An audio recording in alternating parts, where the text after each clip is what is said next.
quais são os possíveis desafios ou críticas associadas à gestalterapia? Essa é uma pergunta muito interessante, né, que foi enviada para mim. Olha só, toda abordagem tem crítica, e tem que ter mesmo, né? Porque o princípio da ciência é isso mesmo. Eu não vou ter uma verdade absoluta. Eu não tenho uma verdade absoluta que vai conduzir o meu processo, né?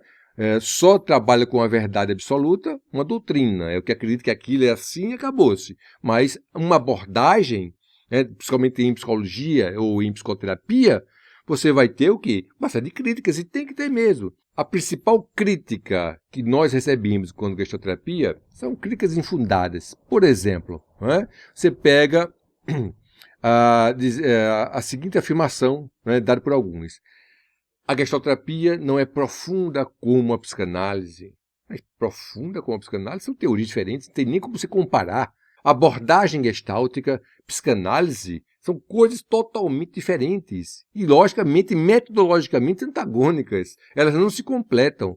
Elas acreditam, elas têm uma concepção de homem. A concepção de homem para a Gestalt é humanista, ou seja, é existencial humanista.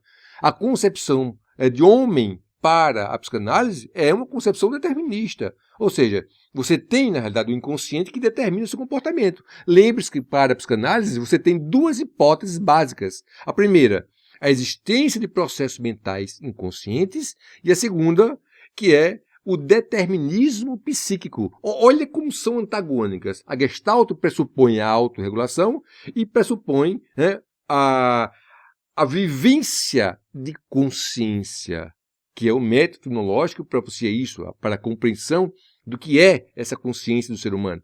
Então, o que acontece? Uma das críticas principais é que a Gestalt é superficial. E não é.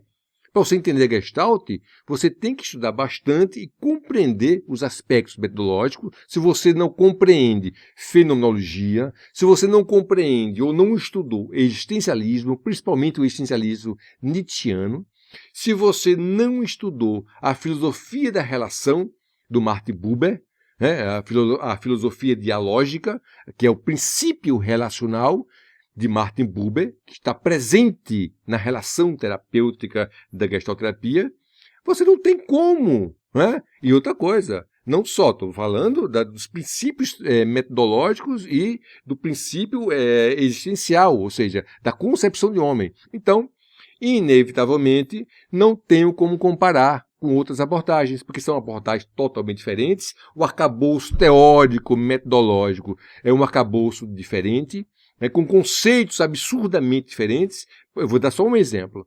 Quando você pega a concepção de inconsciente, você vai ter a concepção freudiana, que funciona como aquilo que está reprimido, recalcado. Ou seja, o inconsciente jamais torna consciente, mas os seus derivativos. Na Gestalt, nós não trabalhamos com a concepção do inconsciente freudiano, mas apenas aquilo que não está presente naquele momento, ou seja, que não vem ao nível da consciência, que está, logicamente, você pode até usar o termo consciente, mas a dinâmica é totalmente e absurdamente diferente. Então, o que acontece?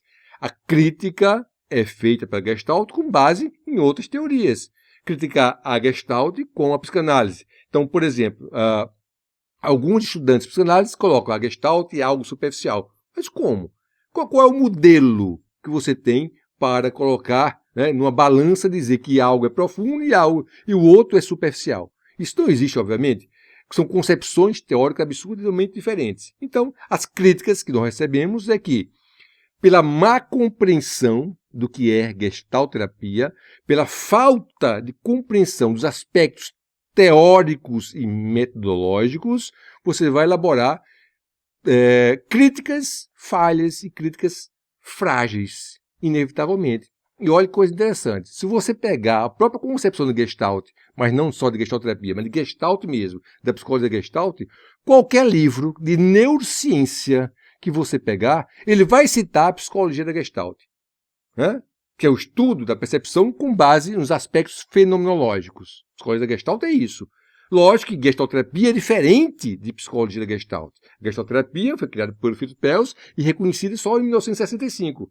A escola da Gestalt, ou a psicologia da Gestalt, ela produziu um conhecimento na década de 20. Olha só.